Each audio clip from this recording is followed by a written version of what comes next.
शरीफ उद्दीन का बचपन अपने अब्बू को बकरी, भेड़, गाय, भैंस को ज़िबा करते देखते हुए गुजरा था। जब उसके अब्बू किसी जानवर को ज़िबा करने जाते तो अपने बेटे शरीफुद्दीन को भी साथ ले जाते ताकि वो भी जानवर को ज़िबा करने के दाव पेश सीख ले, कैसे किसी सरकश जानवर को गिराया जाता है और किस तरह छुरी उस जानवर की गर्दन पर फेरी जाती है और कहाँ पर छुरी का वार किया जाता है और नरखरे को किस तेजी से काट कर सर तन से जुदा किया जाता है ताकि वो बड़ा होकर अपने बाप दादा का काम संभाल ले। शरीफुद्दीन की उम्र 8 साल थी जब उसके अब्बू पहली बार उसे किसी बकरे को ज़िबा करने साथ ले गए। जब बकरे को टांगों से पकड़कर गिराया गया और उसकी टांगों को रस्सी की मदद से बांधा गया, तब उसके अब्बू ने शरीफ को कहा कि बेटा इधर आ और देखो मैं छुरी कहाँ रख रहा हूँ और कैसे छुरी चलाता हूँ। शरीफ इस बकरे के पास जाकर खड़ा हो गया। बकरे की निगाहें खौफ से मामूर शरीफ की तरफ थीं और बड़ी बेबसी और लाचारी नजरों से शरीफ को घूर रहा था, मगर शरीफ उसे बहुत अजीब नजरों से घूर रहा था और शैतानी मुस्कुराहट उसके चेहरे पर नुमाया थी।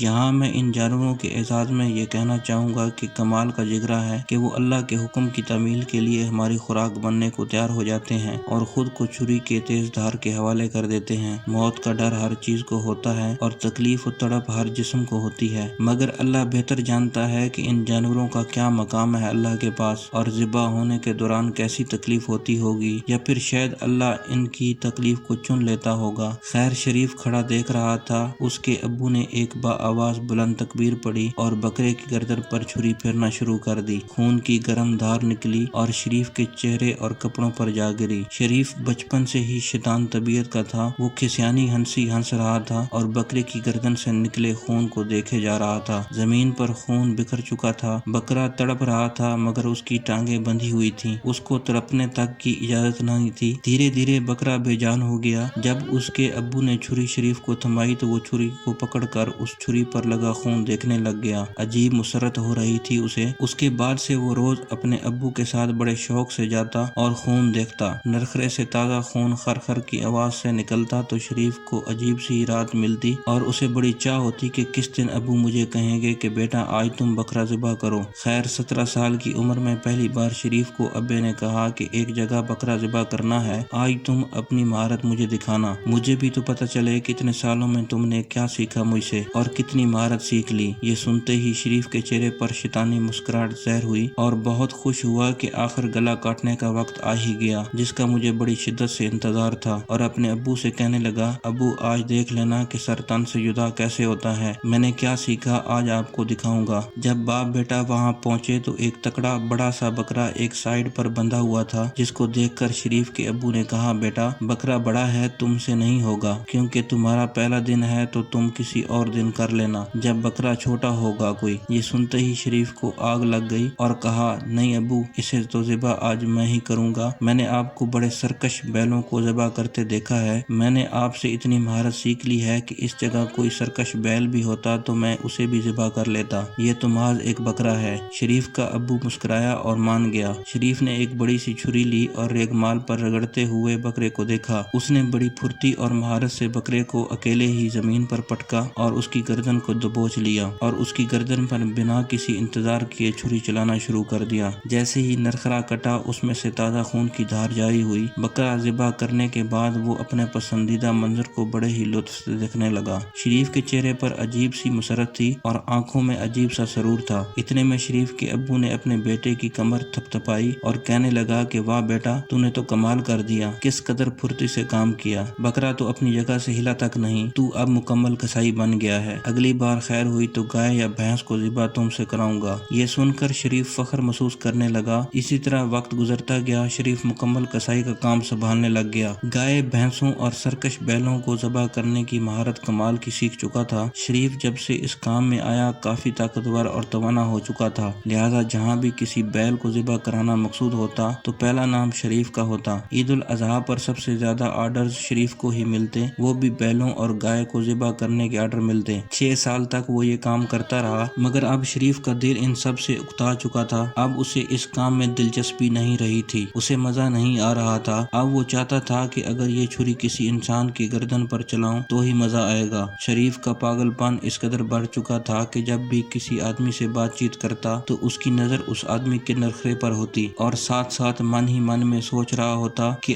اگر اس کے اوپر نیچے حرکت کرتے ہوئے نرخرے پر چھری پھیر دوں تو کیسا رہے گا؟ گرم انسانی خون ابلتا ہوا باہر جو نکلے گا، بندہ تڑپے گا تو کتنا سرور ملے گا۔ لیکن وہ اچھی طرح جانتا تھا کہ اگر اس نے ایسا کیا تو کیا انجام ہو سکتا ہے، اس لیے شریف نے خود کو ضبط میں رکھا ہوا تھا، لیکن اس کے دل میں کسی انسان کی گردن پر چھری چلانے کا جنون کسی آتش فشاں کی طرح بڑھتا جا رہا تھا۔ ایک دن مذبح خانے میں شریف کسی بیل کو ذبح کر کے اس کے گوشت کو ٹکڑے بنا رہا تھا تو اسی دوران کسی دوسرے کسائی کا جھگڑا شریف کے ابو سے ہو گیا۔ شریف کے ہاتھ میں ایک تیز دھار چھری تھی۔ شریف نے اپنی چھری کی طرف دیکھا اور پھر اس کسائی کی طرف دیکھا۔ شریف کے دل میں اچانک وہ حسرت دوبارہ جاگی۔ وہ ہلکے ہلکے قدم بھرتا ہوا اس کسائی کی طرف بڑھا۔ شریف نے نہ آؤ دیکھا نہ تاؤ، اس کسائی کی ٹانگوں میں اپنی ٹانگیں پھنسا کر نیچے دے پٹکا اور اس کے سینے پر سوار ہو گیا۔ شریف بڑے بڑے سرکش بیلوں کو نیچے گرا چکا تھا، اس لیے وہ کسائی تو اس کے آگے کچھ بھی نہ تھا۔ شریف کے ہاتھ میں چھری اور چہرے پر غصہ دیکھ کر وہاں پر کھڑے سب لوگوں نے شور مچا دیا، لیکن ان سب کی چیخ و پکار شریف کی سماعت سے باہر تھی۔ اس کسائی کا نرخرا اب شریف کے سامنے تھا۔ شریف نے بڑی ہی صفائی سے اس کی گردن پر چھری پھیری اور تب تک پھیرتا رہا جب تک سر تن سے جدا نہ ہوا۔ کچھ ہی پلوں میں اس کسائی کا سر تن سے جدا تھا۔ شریف گردن کاٹنے کے بعد ایک طرف کھڑا ہو گیا اور اپنے پسندیدہ منظر کو دیکھنے لگ گیا۔ اس کسائی کا جسم اچھلنے لگ گیا اور کٹا ہوا سر ایک طرف پڑا تھا، جس کے منہ سے بھی خون جاری تھا۔ آنکھوں کی پتلیاں اوپر کی جانب ہو گئیں اور جسم کی طرف اتنی تیز تھی کہ ایک جگہ سے دوسری جگہ اچھل کود رہا تھا اور نرخرے سے نکلتا خون اور اس کی آخری سانسیں صاف محسوس ہو رہی تھیں۔ شریف کا ابو ایک جگہ ساکت ہو گیا تھا۔ پورے مذبح خانے میں چیخ و پکار اور خوف جاری تھا۔ شریف ابھی تک کسائی کے تڑپتے ہوئے جسم کو گھور رہا تھا۔ اس کی آنکھیں نشیلے انداز سے بوجھل ہو رہی تھیں۔ اسے بے پناہ سرور محسوس ہو رہا تھا۔ اسے ایسا لگ رہا تھا جیسے اس نے اپنی برسوں سے پیاسی روح کو تسکین دے ڈالی ہو۔ پھر اس کے ابو نے اسے جھنجھوڑا اور اسے وہاں سے لے گیا اور گھر کی جانب لے جانے لگا۔ جب اس کسائی کا تڑپتا ہوا جسم شریف کی نظروں سے اوجھل ہوا تو وہ ہوش میں آ گیا۔ کچھ ہی لمحوں میں پولیس اس کے گھر آنے والی تھی۔ اس کے ابو نے اسے کافی سارے پیسے تھمائے اور اسے علاقہ چھوڑ جانے کا بولا۔ شریف جانتا تھا کہ ایک بار پکڑا گیا پھر تو پھانسی پکی ہے، اس لیے وہ وہاں سے کسی شہر کی طرف چلتا بنا۔ کئی دن تک وہ اس شہر میں ایک سرائے میں ٹھہرا، پھر سوچا کہ اسی شہر میں ہی باپ دادا کا کام شروع کر دے، مگر اسے ڈر تھا کہ کہیں میں پکڑا نہ جاؤں یہاں، اس لیے اس نے اپنا حلیہ بدلا۔ پہلے اس کے چہرے پر داڑھی مونچھ تھی اور دھوتی کرتا پہنتا تھا۔ اس نے اپنی داڑھی مونچھ شیو کرا لی اور 2 عدد پینٹس اور شرٹ خرید لی۔ اس حلیے میں وہ شہری بابو دکھنے لگا۔ خیر اس کے پاس دن بدن ابو کے دیے پیسے ختم ہو رہے تھے، اس لیے شریف نے کسی مل میں مزدوری کی نوکری کر لی۔ اس دوران اس نے اپنی من پسند چمکتی تیز دھار چھری بھی خریدی تھی جو کہ اسے اپنے پاس رکھنے کی عادت تھی۔ 2 مہینے تک وہ یہاں نوکری کرتا رہا، لیکن اسے سکون نہیں مل رہا تھا۔ وہ جانور کو ذبح کرنے والا کام کرنا چاہتا تھا اور مجبوراً مل میں اسے کام کرنا پڑ رہا تھا۔ ایک دن شریف مل کے باہر کنٹین پر کھانا کھانے گیا تو وہاں اس کی لڑائی اس کنٹین کے نوکر سے ہوئی۔ جھگڑا اس قدر بڑھ گیا کہ دونوں گتھم گتھا ہو گئے، جس پر شریف اپنے غصے پر قابو نہ رکھ پایا اور اپنی چھری باہر نکالی اور کسی بیل کو گرانے کی مہارت سے اسے گرایا اور اس کے سینے پر سوار ہو کر اس کی گردن پر تیزی سے چھری پھیر دی اور محصور کن نگاہ سے اس کے خون کو نکلتا دیکھنے لگ گیا۔ اسے پتہ نہیں کیا ہو جاتا، جب کٹی گردن سے خون نکلتا دیکھتا تو راحت محسوس کرتا اور عجب سرور میں ڈوب جاتا۔ آس پاس کی اسے خبر تک نہ رہتی، لہٰذا وہ اس نوکر کے بنا سر کے جسم کو اچھلتا دیکھ کر مسکرا رہا تھا کہ وہاں پر موجود سب لوگوں نے اسے پکڑ لیا اور شریف کی تب تک دھلائی کرتے رہے جب تک کہ وہ بے ہوش نہ ہو گیا۔ آنکھ کھلی تو خود کو ایک ہسپتال میں پایا اور اس کے ارد گرد پولیس تعینات تھی۔ شریف سمجھ گیا تھا کہ اب تو میں گیا، کیونکہ شریف کو معلوم تھا کہ اس نے دوسرا قتل کیا ہے اور اس کے پہلے قتل کی بھی شناخت ہو جائے گی، اور ہوا بھی ایسے۔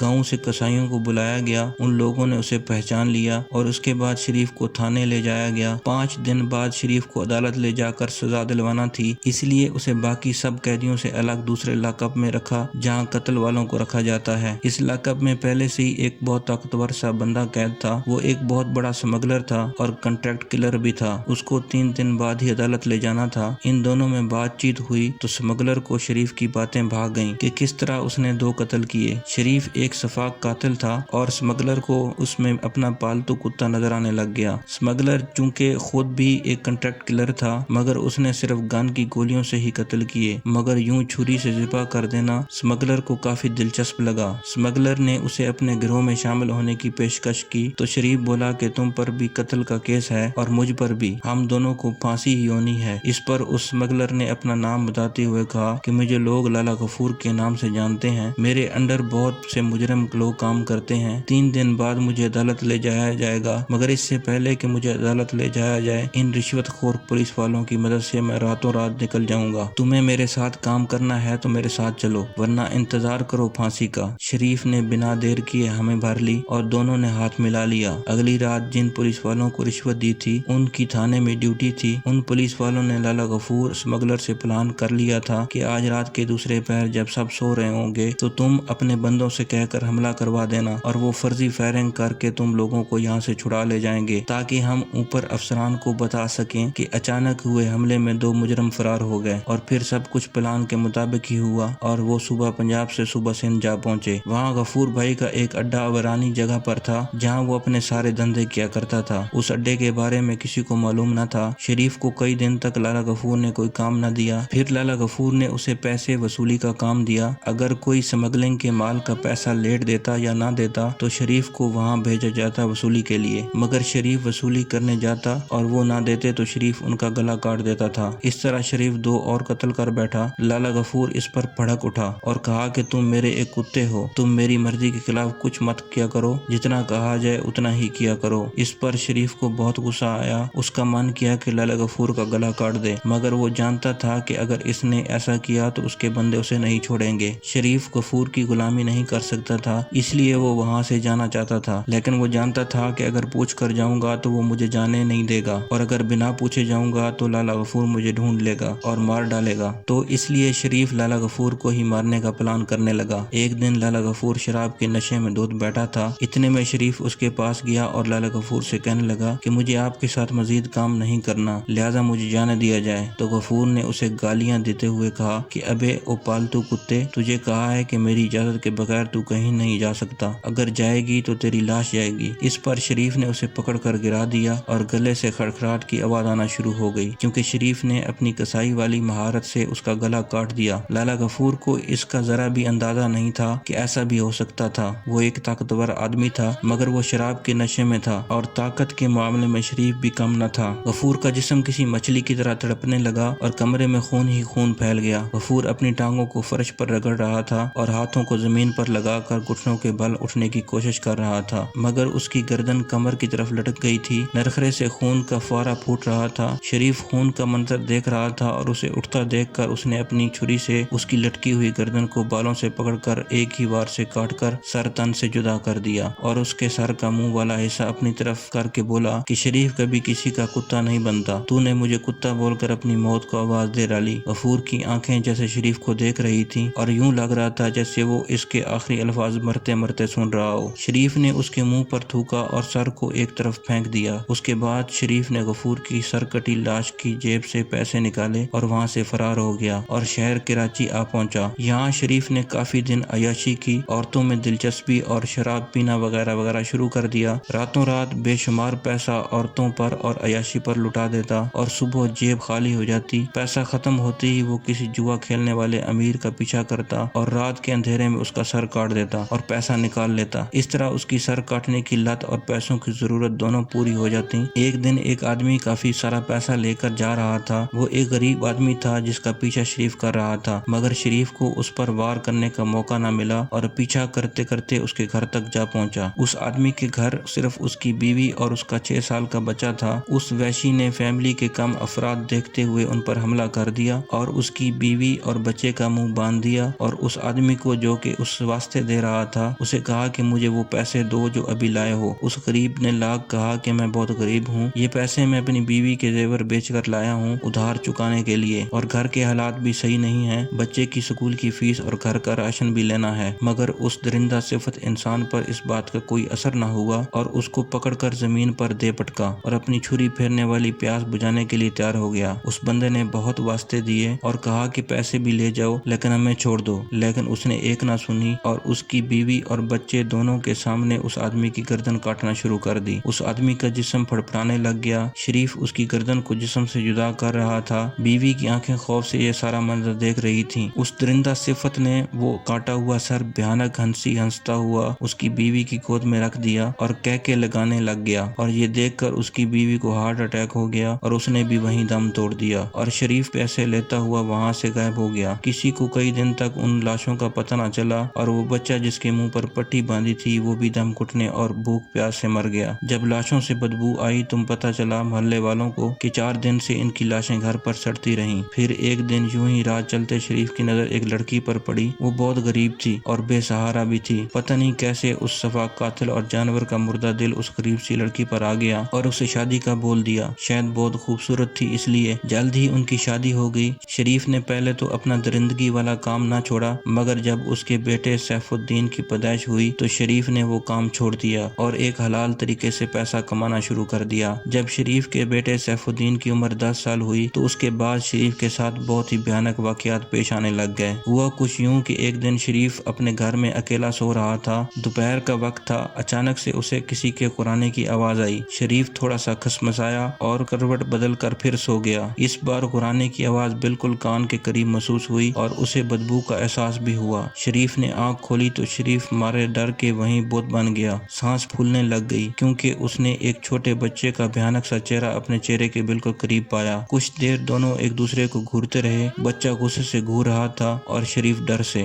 دیکھتے ہی دیکھتے بچہ یہ کہتا ہوا غائب ہو گیا کہ اب تیرے برے دن شروع ہو چکے ہیں۔ اب بہت جلد تو بھی اسی طرح مرنے والا ہے جس طرح تو نے میرے بابا کو مارا تھا۔ شریف ایک نڈر آدمی تھا، اتنے سارے لوگوں کا گلا کاٹ چکا تھا، اسے کبھی بھی خوف نہیں آیا، مگر اس بچے کو دیکھنے کے بعد شریف کی حالت غیر ہو گئی اور تیز بخار ہو گیا۔ بار بار اس بچے کی آواز اس کے کانوں میں گونجنے لگتی۔ ایک رات شریف اپنی بیوی بچوں کے ساتھ سو رہا تھا کہ ایک سرگوشی سے وہ جاگ گیا، جیسے اسے کسی نے نام سے پکارا ہو۔ شریف نے اپنے دائیں بائیں دیکھا مگر کچھ بھی نہ تھا۔ شریف کو گرمی اور پیاس محسوس ہوئی تو وہ پانی پینے کے غرض سے کچن کی طرف گیا۔ جب وہ پانی پی رہا تھا اسے کھڑکی میں سے کسی کا سایہ گزرتا معلوم ہوا۔ شریف کو لگا کہ یہ کوئی چور ہے اور اس نے کچن میں سے چھری اٹھائی اور سایہ کی تلاش میں باہر نکل گیا۔ باہر کافی اندھیرا تھا، سایہ کہیں بھی نظر نہیں آیا۔ اچانک سے ایک درخت کے نیچے کسی کے ہونے کا احساس ہوا۔ شریف اس کے پاس جا کر بولا، کون ہو تم؟ یہاں کیا کر رہے ہو؟ مگر کوئی جواب نہ ملا۔ شریف تھوڑا اور پاس جا کر بولا، میں پوچھتا ہوں کون ہو تم؟ ورنہ آگے سے آواز آئی، ورنہ تم میرا گلا کاٹ دو گے، آؤ کاٹو میرا گلا۔ جب اس سایہ کا چہرہ سامنے آیا تو شریف مارے خوف کے گھر کی طرف بھاگا، مگر ادھر بھی وہی سایہ کھڑا تھا جس کا چہرہ خون میں لت پت تھا اور آنکھیں شریف کو گھور رہی تھی نہایت ہی غصے کے انداز میں۔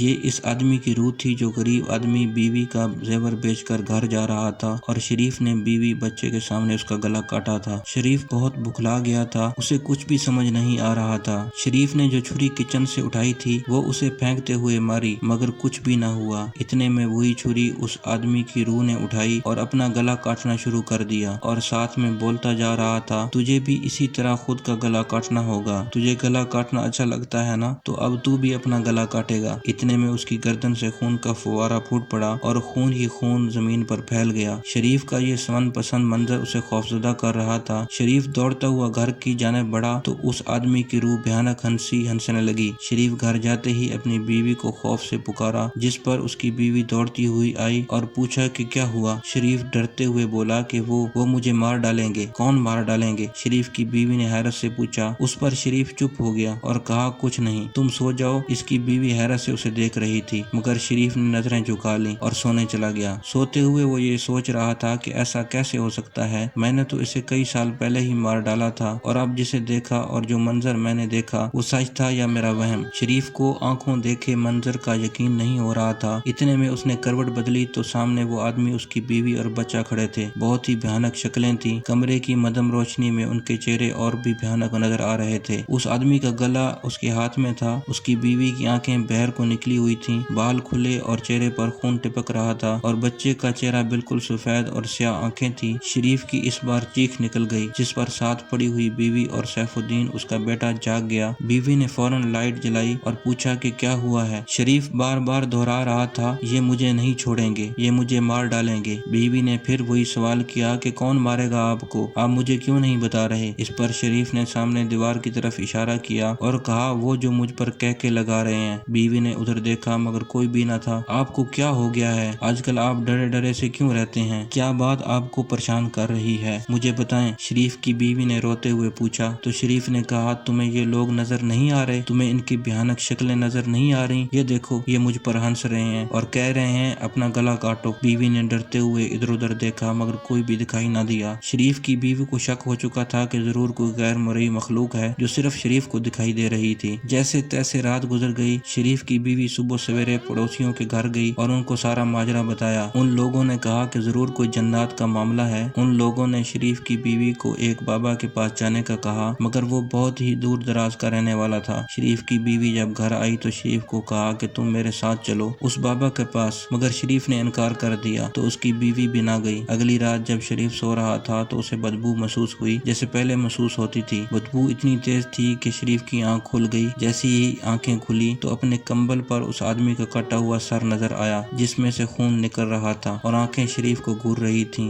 शरीफ ने झटके से कंबल उतार कर नीचे फेंका तो सर गायब हो गया। कंबल उतार कर नीचे फेंकने से शरीफ की बीवी भी जाग गई और कंबल पर ताजा खून देखकर वो चिल्ला उठी। शरीफ ने अपनी बीवी को अपने सीने से लगाते हुए कहा कि तुमने देखा ये खून, ये उसी की गर्दन से निकला हुआ खून है। कभी ये खून मैं अपना सुरूर पूरा करने के लिए बहाया करता था, आज इसी खून से मुझे खौफ आ रहा है। मैंने कई लोगों को मौत के घाट उतारा है, बहुत से लोगों के सर तन से जुदा किए हैं। इस गरीब आदमी का सर भी मैंने काटा था जो आज मुझसे इंतकाम चाहता है। ये मुझे अपनी गर्दन काटने को कहता है, ये मुझे नहीं छोड़ेंगे। शरीफ रो पड़ा और सारी हकीकत अपनी बीवी को बता दी। उसकी बीवी को जैसे सांप सूंघ गया हो। वो एक ही नजर से शरीफ को देखे जा रही थी कि क्या वाकई शरीफ एक वहशी दरिंदा था। उसकी बीवी हैरान और परेशान खड़ी थी। आखिर वो एक बीवी थी, अपने शोहर की सलामती चाहती थी और कहा कि तुम बस सुबह ही मेरे साथ चलो बाबे के पास ताकि तुम्हें इन सब से छुटकारा मिल जाए और अल्लाह से तौबा कर लो, बेशक वो माफ कर देने वाला है। लिहाजा शरीफ सुबह होते ही बीवी के साथ बाबे के पास गया। बाबे को सच तो ना बताया, बस इतना बताया कि कुछ चीजें हैं उसे डरा रही हैं। बाबा ने एक तवीज दिया और पानी दम करके दिया जिसका छिड़काव हर दरवाजे और खिड़की के पास करना था। उस दम के बाद काफी महीनों तक कुछ भी ना हुआ। जिंदगी मामूल से गुजर रही थी कि एक रात शरीफ की बीवी की आंख एक चीख से खुल गई। शरीफ की बीवी दौड़ती हुई किचन में गई तो वहाँ शरीफ अपना गला काट रहा था। शरीफ के गले से जोरदार खून की धार निकली और नरखरे से खर की आवाज आने लग गई। गला कट चुका था। शरीफ का जिस्म तड़प रहा था और उसे शायद मालूम पड़ गया होगा कि कितनी अजियतनाक मौत होती है ये। जैसी मौत वो दूसरों को दिया करता था, आज खुद उसी अजियत और तकलीफ से गुजर रहा था। किचन में चारों तरफ खून ही खून था और जोरदार कहकों की आवाजें आने लगी। शरीफ की बीवी चीखते चिल्लाते हुए बेहोश हो गई। सैफुद्दीन अपने बिस्तर पर पड़ा सहमा हुआ था। इतने में महल्ले वाले जमा हो गए। वो शख्स जो कानून की नजरों से बचता आ रहा था मगर अल्लाह के कानून से बच न पाया, या शायद मकफात अमल था। अल्लाह पाक हम सबको गुनाहों से बचाए और हम सबको अपने हिफ्ज़ो मान में रखे, आमीन। मोअज़्ज़िज़ सामीन, अगर आपको कहानी पसंद आई हो तो प्लीज़ मेरे चैनल को सब्सक्राइब करें और मेरी वीडियोस को लाइक करें। बहुत शुक्रिया।